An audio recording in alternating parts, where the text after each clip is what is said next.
आज का रात्रि क्लास है 30 अप्रैल 1968। बच्चे अनुभव सुनाते हैं ना, ये बच्चा भी अनुभव सुनाते हैं क्योंकि बाप भी है और दादा भी है।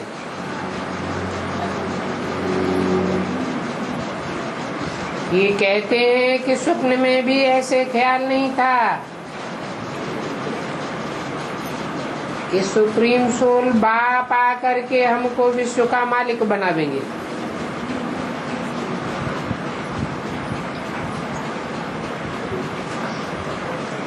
कब भी किसी को ख्याल नहीं आ सकता।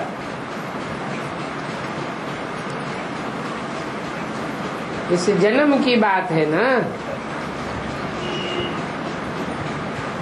भले पूजा भी करते थे परंतु आकर हमको पढ़ाते हैं हम विश्व के मालिक यह बनते हैं, ये ख्याल में नहीं था। ओहो, बेहद का बाप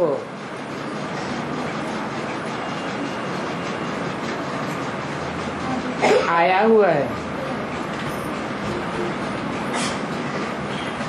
हम नारायण की कथा सुनते थे परंतु ऐसे सुनते थे जैसे कोई कॉमन बात है। यहाँ तो बच्चों को निश्चय है हम वेद के बाप से सारे विश्व का राज भाग लेते। वो वेद का बाप सबसे प्यारे ते प्यारा है।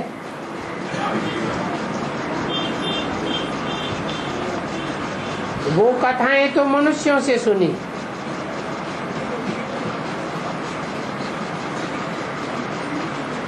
सुनाते हैं सत्यनारायण की कथा। मनुष्य झूठे तो उनकी सुनाई हुई कथा भी झूठी।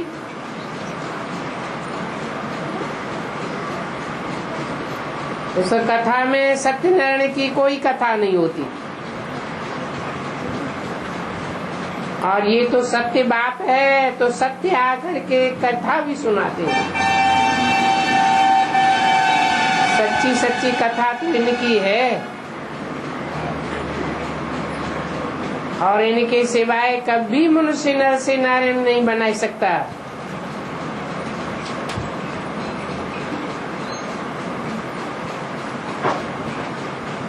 जब तक वो आए सच्ची सच्ची युक्ति बतावे तब तक कोई भी नर से नारायण नहीं बन सकता। मीठे मीठे रूहानी बच्चों को डायरेक्शन मिलती है।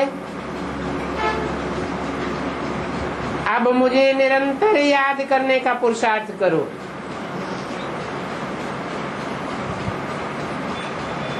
कोई भी याद में अंतर पड़ गया तो माया की चपेट लग जाएगी। निरंतर याद करने से योग अग्नि में पाप सारे भस्म हो जाएंगे।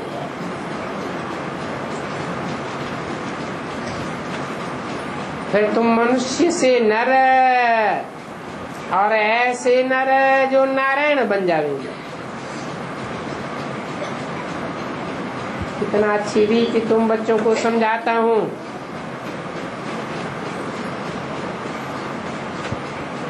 अभी तुम अमर लोक के मालिक बन रहे हो। मृत्युलोक में पड़े हुए हो।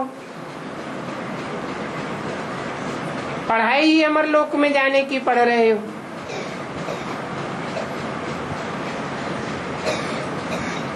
निर्वाण धाम को अमर लोक नहीं कहा जाता है। क्यों? क्योंकि वहां तो मरने जीने का सवाल ही नहीं है।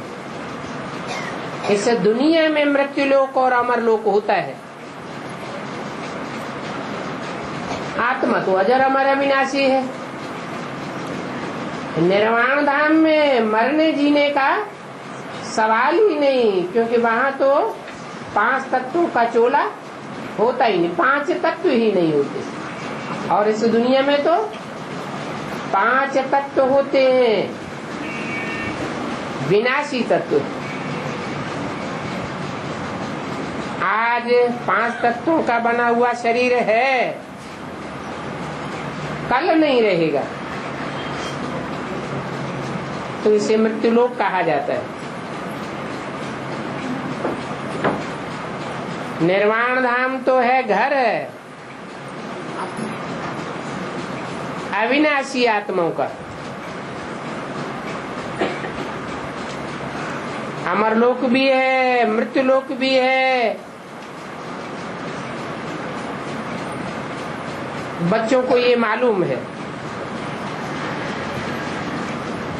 कि 3 लोक हैं जिन्हें धाम कह सकते हैं।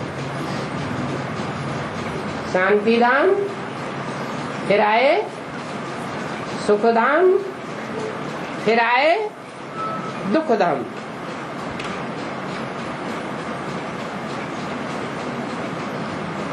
तुम ड्रामा के सभी एक्टर्स के पार्ट को जान गए हो।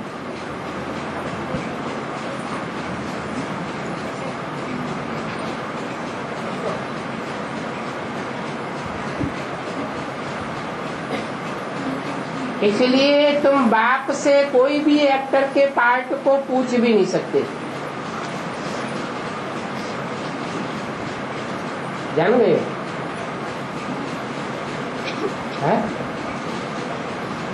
ऐसे तो नहीं कह सकते कि जान गए।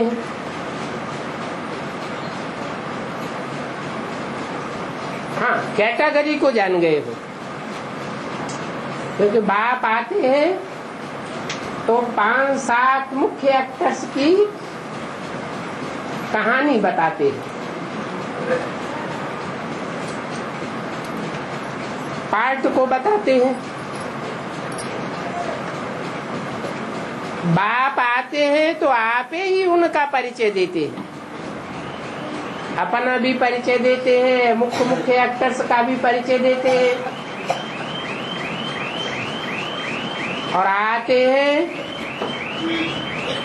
तो सारी रचना का राज समझाते हैं। ऐसे नहीं कि जो फर्स्ट क्लास रचना कृष्ण है, पहला पत्ता है, उसी का राज समझाते हैं। नहीं, जो भी नंबरवार रचनाएं हैं उनका राज समझाते हैं, बताते हैं कि भक्ति तो एकदम दुर्गति में ले जाती है।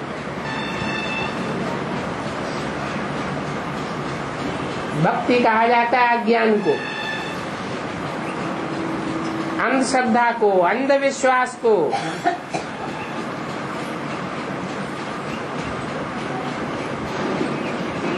ज्ञान को अंधश्रद्धा, अंधविश्वास नहीं कहा जाता है।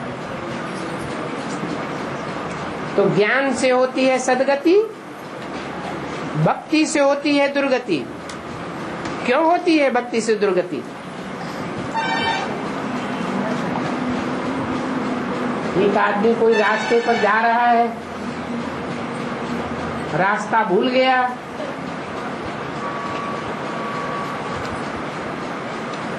एक से रास्ता पूछा, उसने एक तरफ बता दिया, एक दिशा में जाओ। फिर दूसरे से पूछा, दूसरे ने दूसरी दिशा में बता दिया, इधर जाओ। तीसरे से पूछा, तीसरे ने बता दिया, इधर जाओ। तो भक्ति में होता है भटकना, क्योंकि अनेकों रास्ता बताने वाले हो जाते हैं, अनेकों के ऊपर विश्वास बैठता है। उसे कहते हैं अंधश्रद्धा, अंधविश्वास। ज्ञान तो एक से आता है और एक ही रास्ता बताने वाला है।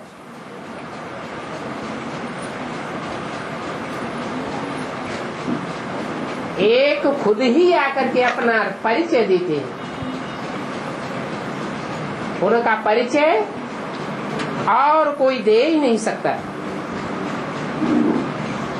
तो पहली पहली बात बताते हैं कि बाप का परिचय होना चाहिए। जिसको अपने बाप का ही परिचय नहीं,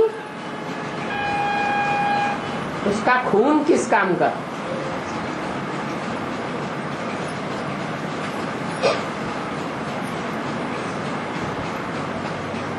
एक बाप ही है जो सच्चा है और सच्चा होने के कारण सदगति में ले जाते हैं।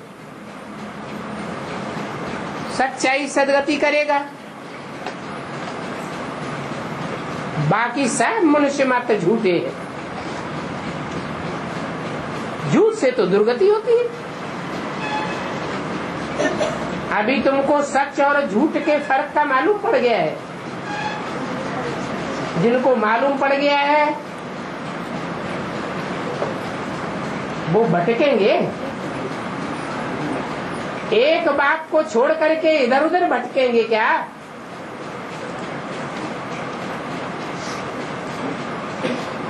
तुम फर्क को जान गए हो कि सच और झूठ में क्या फर्क है। जान तो गए हो, परंतु नंबरवार पुरुषार्थ अनुसार थोड़ा जान गए हैं तो थोड़े भटक जाते हैं। पक्का जान गए हैं तो फिर भटकने की बात नहीं रहती है।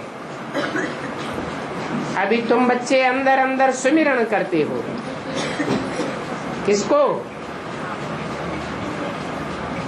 सुमिरन माने स्मरण, याद करते हो। अंदर अंदर याद करते हो, स्मरण करते हो, सुमिरन चलता रहता है तो अथाह सुख की फीलिंग आती है। और ये सुख की फीलिंग सारी बुद्धि की बात है।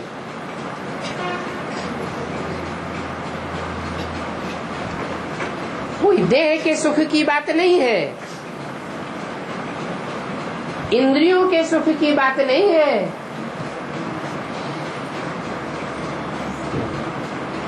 स्वदर्शन चक्रधारी कहने से ही बुद्धि में सारा राज आ जाता है एक सेकंड में। जानते हो हम स्वदर्शन चक्रधारी हैं। स्व माने आत्मा, दर्शन माने देखना। क्या देखना? 84 के चक्र को देखना कि हमारी आत्मा 84 के जन्मों के चक्र में कहां कहां कैसा कैसा पार्ट बजाती है। कहां बाप के पास 7 पार्ट बजाती है और कहां बाप से विपरीत बुद्धि जो बन जाते हैं या बनाते हैं उनके साथ पार्ट बजाती है। कहां कहां पार्ट बजाती है।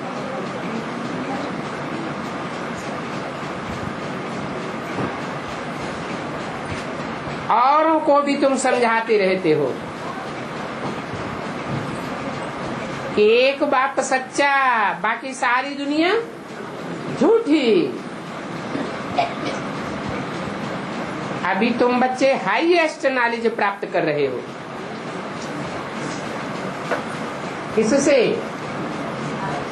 हाईएस्ट बाप से, होलीएस्ट बाप से तुम होलीएस्ट नॉलेज प्राप्त कर रहे हो। आगे ये नॉलेज नहीं थी क्योंकि आगे तो शास्त्रों का ज्ञान था। शास्त्र तो अनेक मनुष्यों के लिखे हुए हैं और मनुष्य तो सब नंबरवार पुरुषार्थ अनुसार ही होते हैं। उनकी नॉलेज भी नंबरवार। अभी बाप कहते हैं बच्चे धैर्य धारण करो। माया बहुत अपोजिशन करती है ना। मायावियों का बहुत अपोजिशन होता है ना, तो धैर्य धारण करो। बाकी थोड़ा समय है। ये माया के तूफान हैं। तुम्हारी आत्मा रूपी दीवे छोटे छोटे हैं। उन दीवों को माया के तूफान आकर के बुझाने की कोशिश करते हैं।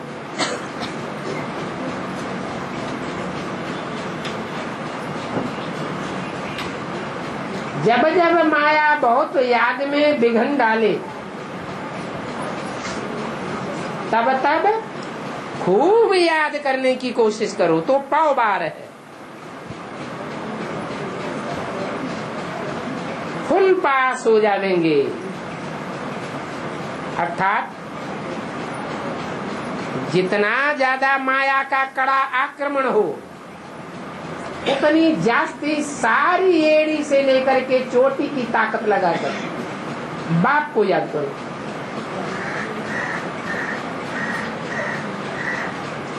परंतु बच्चों को माया बिल्ली घड़ी घड़ी बुलाए देती है। बाप को भूले और लगी माया की चाट। माया है बड़ी हड़खण।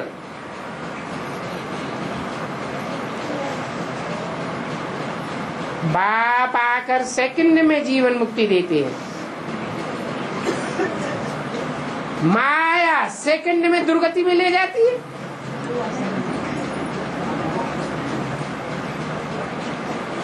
तो एक सेकंड में सदगति और एक सेकंड में दुर्गति।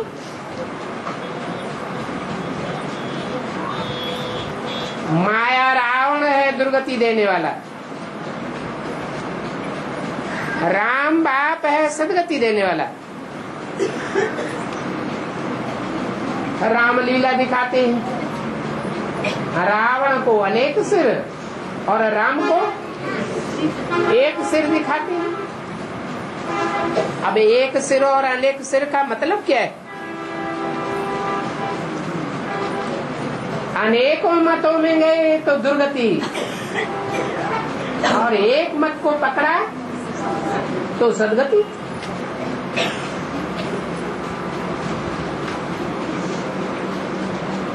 माया ऐसी चमाट मारती है जो बिल्कुल दुर्गति में ले जाती है कि कमाई चट हो जाएगी। परमपिता परमात्मा से प्रतिज्ञा भी करते हैं।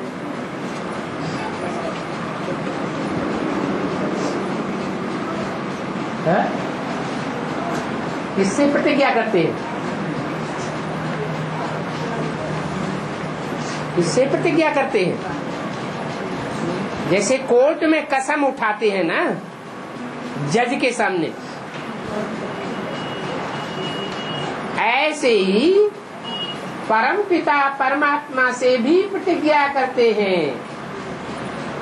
खून से लिख करके देते हैं। कोई होते हैं जो कोर्ट में झूठा कसम उठाए देते हैं ना। अब कोर्ट में तो कसम उठाने वाले ईश्वर को जानते ही नहीं, फिर कसम उठाने से क्या फायदा हुआ? और यहाँ तो तुम प्रतिज्ञा करते हो, ईश्वर को जान करके प्रतिज्ञा करते हो कि बिना जाने पहचाने प्रतिज्ञा करते हो? है? जान कर प्रतिज्ञा करते हो। यहाँ तो बाप का परिचय तुमको मिलता है। वो कोर्ट तो हजामों की कोर्ट है, परिचय देने वाले कोई है ही नहीं। ऐसे ही झूठा कसम उठाते रहते।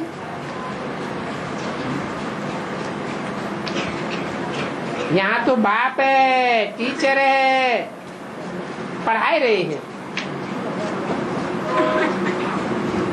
तो टीचर का कसम उठाया जाता है क्या?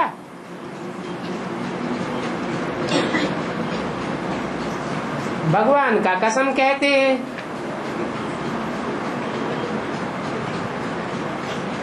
तो देखो, तुम मीठे मीठे बच्चे आधा कल्प भक्ति करते आए, ये 63 जन्मों से जन्म बाई जन्म भक्ति करते करते जैसे हिर जाते हैं, प्रैक्टिस्ड हो जाते हैं, भक्ति करने की प्रैक्टिस पक्की हो जाती है।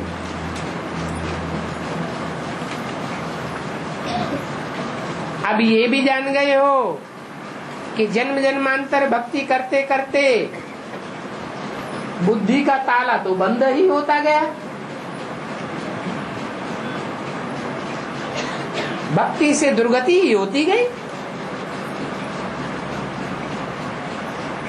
फिर कहते हैं भगवान कोई न कोई वेश में आकर हमारा बुद्धि का ताला खोलेंगे,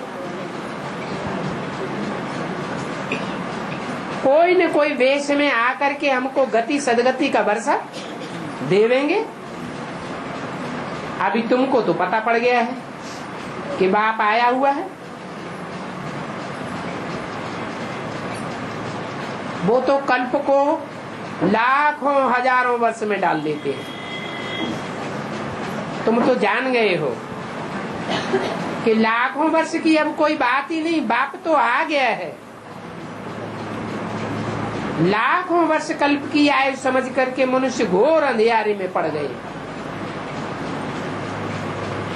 और तुम्हारी बुद्धि में से ये लाखों वर्ष की बात उड़ गई है। तुम जानते हो कि भगवान आते हैं तो स्थापना के साथ साथ पुरानी दुनिया का विनाश भी साथ साथ कराते हैं। यज्ञ शुरू हुआ, ज्ञान का बीजारोपण करने के साथ ही साथ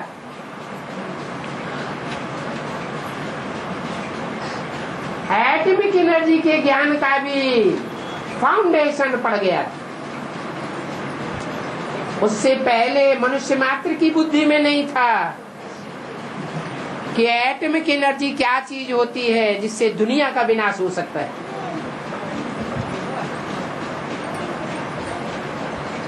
भगवान आते ही हैं एक तरफ स्थापना और दूसरी तरफ पुरानी दुनिया का विनाश कराने के लिए।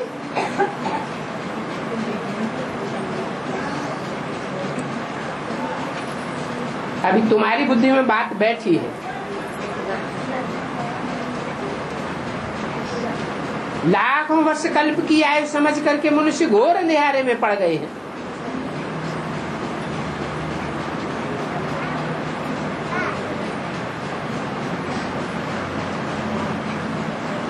गाया भी हुआ है ब्रह्मा द्वारा स्थापना, शंकर द्वारा विनाश।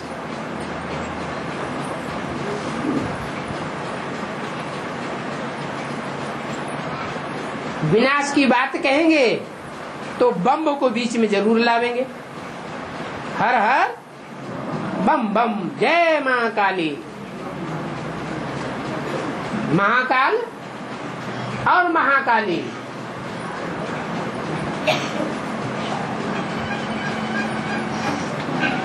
दूसरी ओर गाया हुआ है अतीन्द्रिय सुख गोपियों से पूछो। परंतु है तो ये फाइनल पिछाड़ी की स्टेज ना, क्या अतीन्द्रिय सुख की बात। अतीन्द्रिय सुख कब मिले?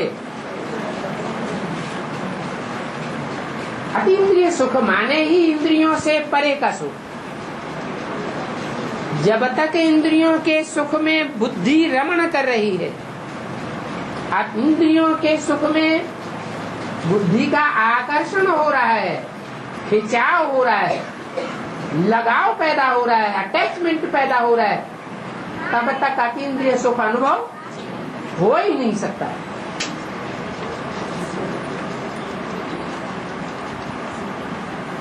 तो ये फाइनल पिछाड़ी की स्टेज है। अभी तुम इस स्टेज में जाते हो, ये भी जानते हो।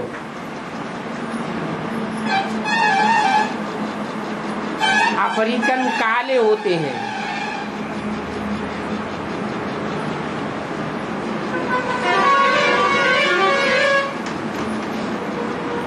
तुम समझते हो हम भी लौट रहे हैं।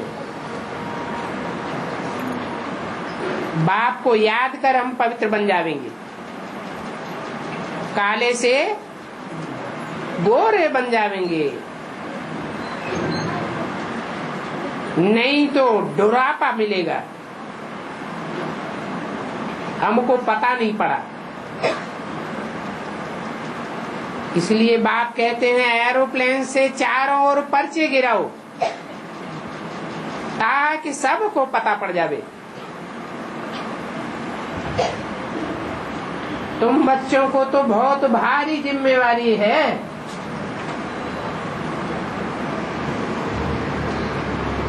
ये जिम्मेवारी का काम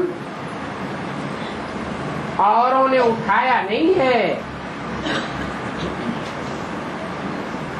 तुम बच्चे ये जिम्मेवारी भी उठावेंगे।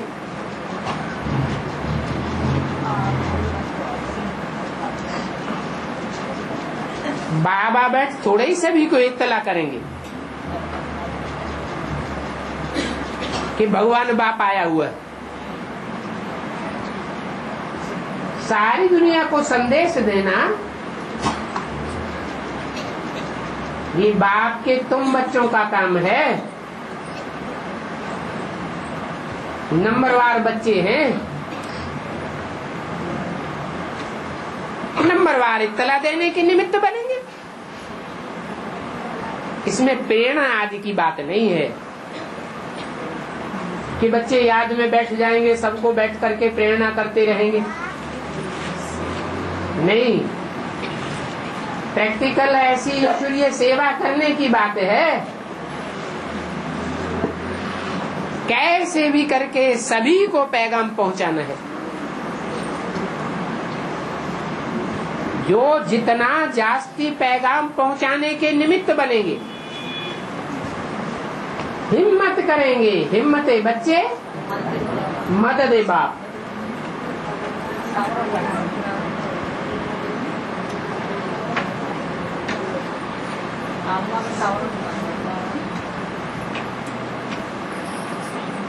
तुम बच्चों के आगे वो महर्षि,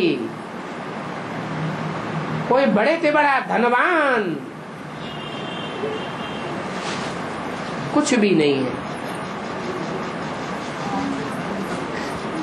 कितना भी पढ़ा लिखा हो, तुम्हारे आगे कुछ भी नहीं है।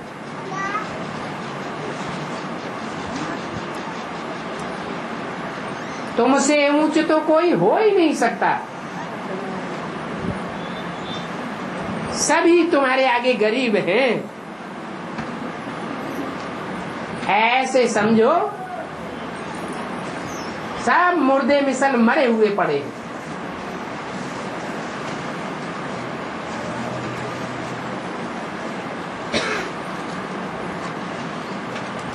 बाबा तुम बच्चों को आए करके जन्म जन्मांतर के लिए जिए दान देते हैं,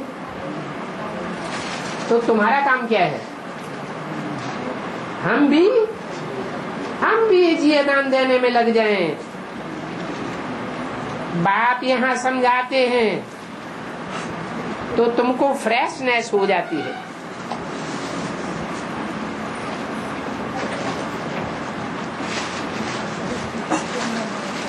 अपने गांव में जाते हो, यहाँ आते हो तो फ्रेश हो जाते हो। अपने गांव आदि में धंधा धोरी में जाते हो तो ठंडे हो जाते हो।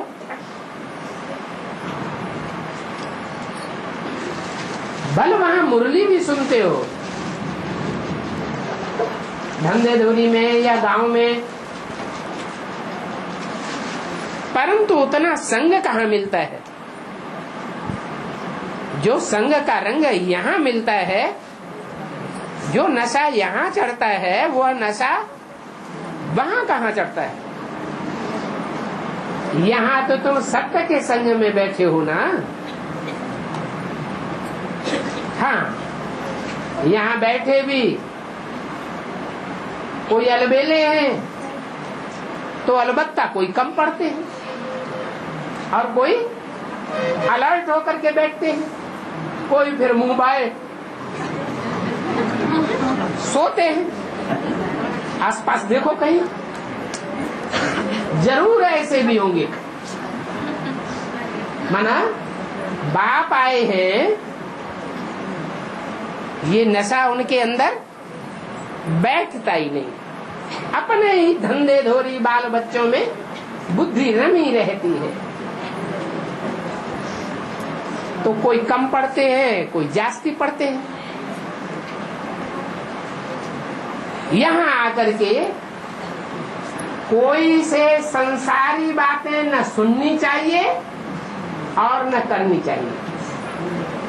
इसलिए बाप कहते हैं hear no evil, talk no evil.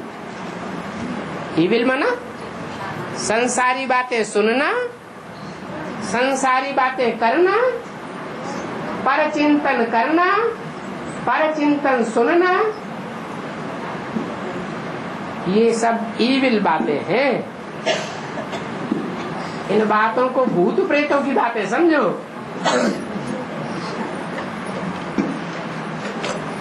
जो बहुत अच्छी सर्विस करते हैं, बुद्धि में तो आता है कि बाप के क्लास में कौन से बच्चे अच्छी सर्विस करने वाले हैं।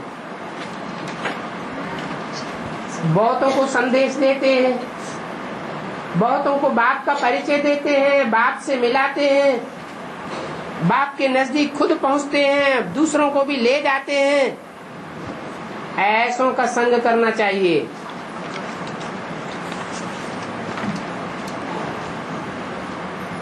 30 अप्रैल 1968 की वाणी का दूसरा पेज। ऐसों का संग करो जो बैठ करके तुमको भी रिफ्रेश करें। अच्छे अच्छे बच्चों को बाबा कहते हैं जा करके दूसरों का क्लास कराओ। दन बुद्धि बच्चों को कहेंगे क्या? महारथी, घोड़े सवार, प्यादे तो होते हैं। जैसे मिलिट्री में कोई को रथ दिया जाता है, लड़ाई लड़ने के लिए, कोई को हाथी दिया जाता है, हाथी पर बैठ करके लड़ाई लड़ते हैं, कोई को घोड़ा दिया जाता है, घोड़सवार होते हैं, कोई फिर पैदल ही लड़ाई लड़ते हैं। यहाँ भी ऐसे है, ये भी रूहानी मिलिट्री है।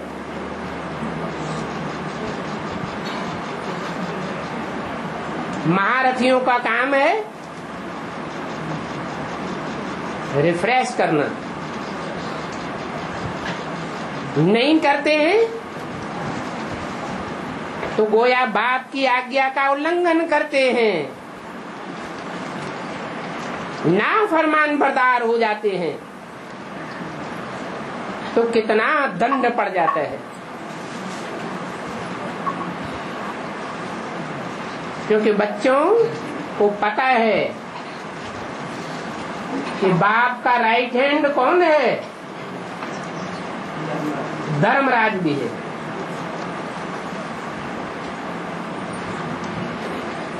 एक एक को देखते हैं कि ये कितना सहयोगी है बाप का और कितना बाप का विरोध करते हैं। कौन कितना बाप का सहयोग करते हैं, कौन कितना विरोध करते हैं। वाचा से सहयोग करते हैं, रूहानी दृष्टि से सहयोग करते हैं, तन से सहयोग करते हैं, धन से सहयोग करते हैं, समय और संपर्कियों और संबंधियों की भी ताकत बाजी सेवा में लगाते हैं। फिर ये भी देखते हैं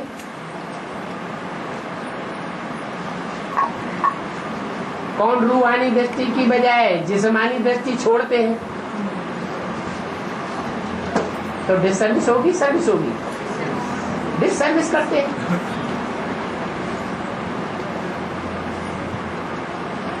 ज्ञान की वाचा चलाने के बजाय संसारी वाचा चलाते हैं।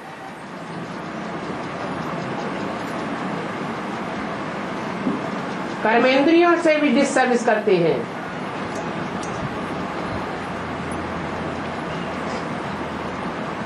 बाप का संग लगाने की बजाय मनुष्यों का अपना संग लगाते हैं।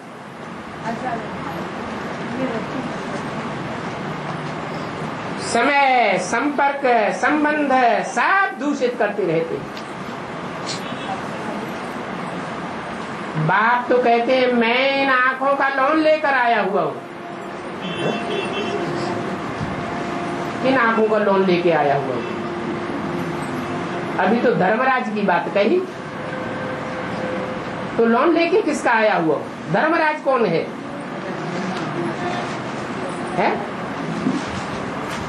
अरे धर्म का राजा कौन है? धर्म की धारणा करने में सबसे तीखी आत्मा कौन है? ब्रह्मा। त्रिमूर्ति के चित्र में शिव के दाईं ओर राइट हैंड में कौन बैठी है? ब्रह्मा की सोल। सबसे जास्ती गुण ग्राहक कौन है? ब्रह्मा की सोल। सबसे जास्ती गुणों की धारणा कौन सी आत्मा कर लेती है? ब्रह्मा की सोल। तो ब्रह्मा की सोल ने तो शरीर छोड़ दिया, फिर आंखों का लोन लेकर कैसे आए हुए हैं? कौन सी आंखों का लोन लेकर के देखते हैं? ये विरोधी बैठा है और ये बाप का प्यारा बच्चा सहयोगी बैठा है। कौन सी आंखों का लोन लिया हुआ है? तो धर्मराज कौन हुआ? ब्रह्मा। राम बाप ब्रह्मा है। माँ और बाप का जो भी पार्ट है उसमें प्रवेश करके धर्मराज का पार्ट बजाने वाली आत्मा ब्रह्मा की है। बाप धर्मराज का पार्ट नहीं बजाता। बाप है शिव, जो बाप, टीचर और सदगुरु का पार्ट बजाता है। बाकी राइट हैंड है धर्मराज, धर्म की धारणाओं का राजा। अभी भी अव्यक्तवाणी में धारणाओं का राज समझाता है या ज्ञान सुनाता है? ज्ञान की धारणाएं उस शिव बाप की वाणी सुनाया ब्रह्मा के मुख से। तो बाप कहते हैं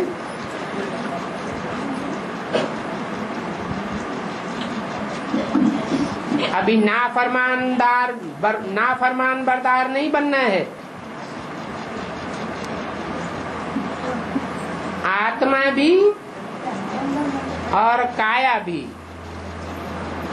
दोनों ही कंचन बनानी है। कब? अगले जन्म में या अभी? अभी।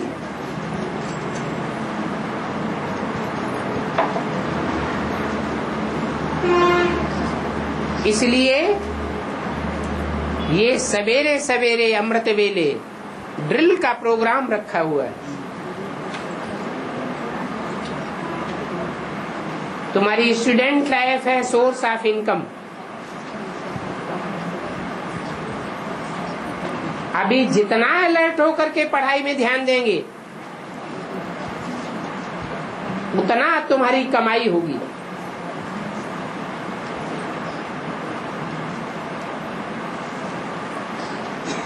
इनमें भी तुम्हारी स्टूडेंट लाइफ है बेस्ट लाइफ।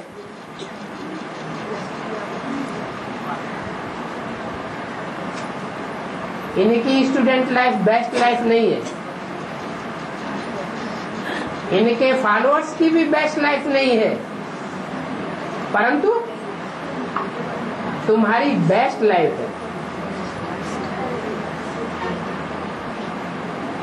उनकी भी बेस्ट लाइफ नहीं है। किनकी है? जो बाप को पूरी रीति पहचान नहीं पाते, न पहचानने के कारण औरों की बातों में आ जाते हैं, अपना टाइम वेस्ट करते रहते, समय वेस्ट करते, संपर्क और संबंधियों की ताकत वेस्ट करते रहते, बाप से दूर हो जाते, विरोधी बन जाते और फिर द्वापर युग से दूसरे धर्मों में कन्वर्ट हो जाते। तो तुम्हारी student life the best life है, न उनकी बेस्ट है और न इनकी और इनके फॉलोअर्स की बेस्ट लाइफ है। क्यों? ब्रह्मा के फॉलोअर्स की बेस्ट लाइफ क्यों नहीं? ब्रह्मा की बेस्ट लाइफ क्यों नहीं? क्योंकि उन्होंने शरीर रहते रहते साकार में सृष्टि पर आए हुए बाप को नहीं पहचाना। वास्तव में तुम स्थापना कर रहे हो। वो तथाकथित ब्राह्मण क्या समझते? स्थापना करने में सबसे आगे ब्रह्मा और ब्रह्मा के फॉलोअर्स हैं, लेकिन अभी तुम्हारी बुद्धि में है कि प्रैक्टिकल में जब स्थापना का कार्य संपन्न होगा तो उसमें निमित्त कौन देखने में आवेंगे? साकार में निमित्त तुम बच्चे देखने में आवेगा।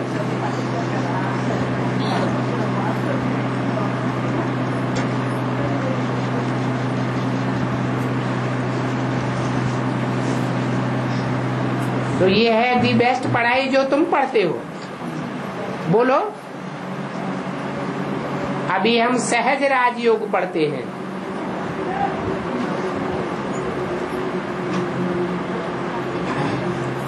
ये सहज इसलिए है कि भगवान खुद बैठ पढ़ाते हैं, टीचर बन करके,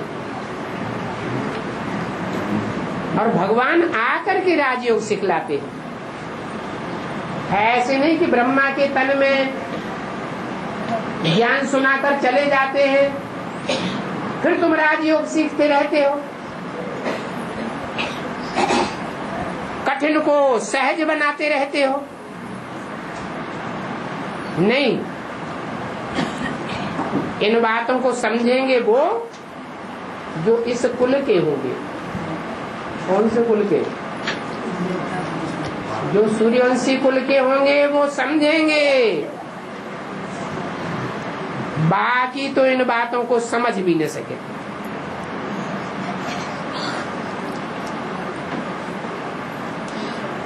जो समझने वाले होंगे वो दूसरों को भी समझाएंगे। पहचान क्या? समझू की क्या पहचान? जो समझू होगा क्या करेगा? दूसरों को भी समझावेगा। तो तुम हो दी बेस्ट टीचर, जिनको दी बेस्ट पढ़ाई पढ़ाकर दी बेस्ट बनाते हो।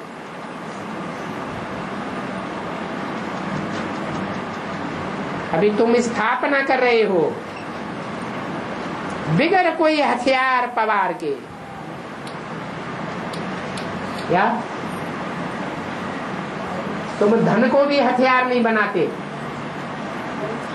राजा ही प्राप्त करने के लिए?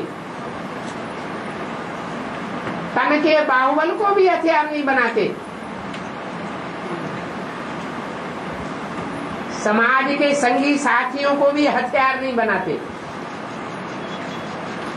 बड़े बड़े मर्तबे वाले हैं, मिनिस्टर्स हैं, कलेक्टर्स हैं, पुलिस वाले हैं, उनको भी हथियार नहीं बनाते। क्या तुम लड़ाई तो लड़ते हो माया से, लेकिन स्थूल हथियार तुम्हारे पास कोई भी नहीं है। बिना हथियार पवार के स्थापना कर रहे हो नई दुनिया की। याद की यात्रा ही तुम्हारी मुख्य हथियार है।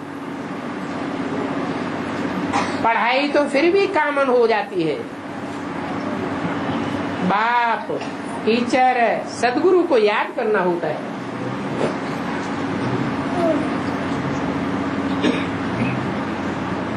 एवर हेल्दी बनना है। जैसे कन्या को दहेज दिया जाता है,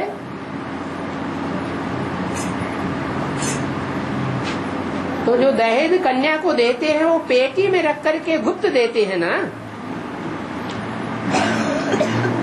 क्यों? कहीं ऐसा ना हो ससुराल वाले छीन ले।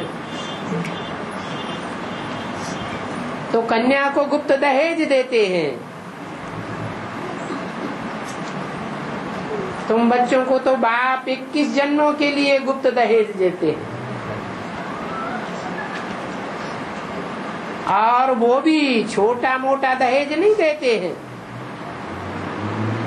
विश्व के मालिक पने का दहेज देते हैं। तो तुमको तो कितनी खुशी होनी चाहिए। और देते किसको हैं? कोई कन्या समझ करके नहीं देते हैं। क्या बाप कन्याओं या कुमारों को दहेज देते हैं या आत्मा को दहेज देते हैं? जो आत्मिक स्थिति में टिकने वाले बच्चे हैं उनको 21 जन्म के लिए गुप्त दहेज देते हैं। तुम आत्मा रूपी बच्चे हो, तो देखो दुनिया की रस्म रिवाज और है और बाप की रस्म रिवाज और है। ये संगम युगी ब्राह्मणों की रस्म रिवाज है। सभी को खुशी है, हम दहेज ले सकते हैं, परंतु ये जन्म जन्मांतर का दहेज लेने का सारा मदार पढ़ाई पर है। जितना पढ़ाई पढ़ने का पुरुषार्थ करेंगे उतना ही मिलेगा। पुरुषार्थ तुमको करना है, हैं? किसको करना है? तुमको करना है। मानो है पुरुषार्थ तुमको करना है। क्या मतलब? इनको नहीं करना है? अब ये तो शरीर छोड़ देते हैं, इनका पुरुषार्थ कहाँ गिना जाएगा? इन्होंने तो जो बेसिक नॉलेज प्राप्त करने में कर लिया सो कर लिया। नई दुनिया स्थापन करने है और उसमें विश्व की बादशाही लेने का पुरुषार्थ किसको करना है? तुमको करना है, मुझको नहीं करना है। क्या मुझको करना है?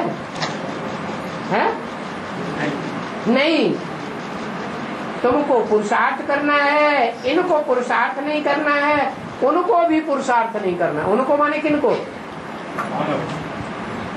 जो दूर चले जाते हैं, दूसरे धर्म में कन्वर्ट हो जाते हैं, बाप से पूरा परिचय नहीं कर पाते। हाँ, भक्ति मार्ग में आशीर्वाद ही होता है, यहाँ आशीर्वाद तो होता नहीं है। तुम बच्चों को कोई आशीर्वाद नहीं देता हूँ, जो करेगा सो पावेगा। सभी ऐसे बन जाएंगे। पुरुषार्थ अपना अपना करना है। अच्छा, तुम मानेंगे ना तो बार बाप से मिले हो, अनगिनत बार बाप से मिले हो। कब? इतनी बार बाप से मिले हो जिसकी कोई गिनती ही नहीं। अरे कितनी बार मिले हो? सैकड़ों बार, हजार बार, लाख बार। करोड़ बार, तो गिनती नहीं हुई है? अरे करोड़ बार मिले तो गिनती हुई कि नहीं? फिर अनगिनत बार क्यों कह दिया? ये क्या बात हुई? अरे कल्प कल्प मिले हो तो तुम्हें पता है कि करोड़ों कल्प हो चुके हैं कि अरबों कल्प हो चुके? अनगिनत हो चुके ना। तो कितनी बार मिले हो? अनगिनत बार मिले। मिले भी हो और बाप से बादशाही भी ली है और फिर गंवाई भी है। तुम अनगिनत बार बाप से बादशाही लेते रहेंगे और गंवाते रहेंगे। वाह! अरे गंवाने का भी गम नहीं। गंवाने का गम क्यों नहीं? क्योंकि जानते हैं गंवाने के बाद फिर लेंगे। ये बात भी तुम अभी समझते हो। बाप कहते हैं मीठे मीठे रूहानी सिकील दे बच्चों, अभी पुरुषार्थ करो। कौन से बच्चों? एक तो मीठे मीठे, कड़ुआहट नाम मात्र को भी न हो। अगर कड़ुआहट है तो रूहानी बच्चे नहीं कहे जाएंगे। बच्चे माने आत्मा, आत्मिक स्वरूप में स्थिर रहने वाले बच्चे नहीं कहे जाएंगे। और सिकील दे माने सिक सिक से मिले हुए, बहुत दिनों के बाद मिले हुए। कितने दिनों के बाद है? 5000 वर्ष पहले तो बहुत दिनों बाद हुआ। अरे इसी जन्म की बात होती है, नजदीक की बात होती है या दूर दूर की बात होती है? इसी पुरुषार्थी जन्म की बात है, इसी ब्राह्मण जन्म की बात है। संगम युग में ब्राह्मण जन्म भी कोई कोई के 2-3 होते हैं। तो आज में भी तुम मिले थे और आज में मिलने के बाद बिछुड़ गए और अभी फिर तुम ही मिले। तो सिकील दे हो, बड़े सिक सिक से मिलते हो, प्यार से मिलते हो। पुरुषार्थ करो, गफलत मत करो। माया बहुत गफलत में डालती है। अपन को आत्मा समझ बाप को याद करो। याद भी ज्ञान युक्त चाहिए। ऐसे नहीं सामने दीवार पे कास्केट लगा लिया प्लास्टिक का, उसके अंदर बल्ब रखा हुआ है, उसके अंदर से ज्योति बिंदु दिखाई दे रहा है, बस देखते रहो।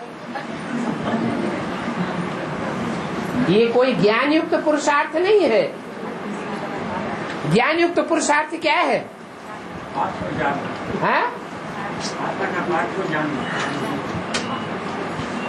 ज्ञान युक्त पुरुषार्थ है वो सुप्रीम सोल स्टार जो इन आंखों से दिखाई नहीं देता है, उसको ज्ञान के तीसरे नेत्र से पहचान करके इस मनुष्य सृष्टि में कहाँ कार्य कर रहा है। सर्वव्यापी है या एक व्यापी है? एक जगह बुद्धि टिकाना है या भटकाना है? अगर एक बाप बुद्धि में बैठा है तो कभी किसी दूसरे की बातों को नहीं सुनेंगे। अगर बुद्धि में पक्का बैठ गया, अगर नहीं बैठा है तो क्या करेंगे? तो दूसरों की भी बातें सुनेंगे। पता नहीं भगवान इसमें आया है, इसमें आया है, इसमें आया है, विष्णु में आया है, ब्रह्मा में आया है या शंकर में आया है, ये भी लफड़ा पैदा हो जाता है। फिर झूठे विष्णु, झूठे शंकर और झूठे ब्रह्मा। कहते हैं ना, हमारे में मम्मा आई, हमारे में बाबा आया। तो बड़े रुचि सुरुचि से मम्मा और बाबा की बातें सुने। इससे क्या साबित हुआ कि निश्चय पक्का है? नहीं है। तो याद भी ज्ञान युक्त चाहिए कि मुकर्रर रथ में बाप आया हुआ है। वो निराकार बाप है, बिंदु बिंदु आत्माओं का बाप है, अविनाशी बाप है, बेहद का बाप है। वो मुकर्रर रथ में आया हुआ है। अच्छा, मीठे मीठे रूहानी बच्चों को रूहानी बाप दादा का याद प्यार और गुड नाइट, नमस्ते। ओ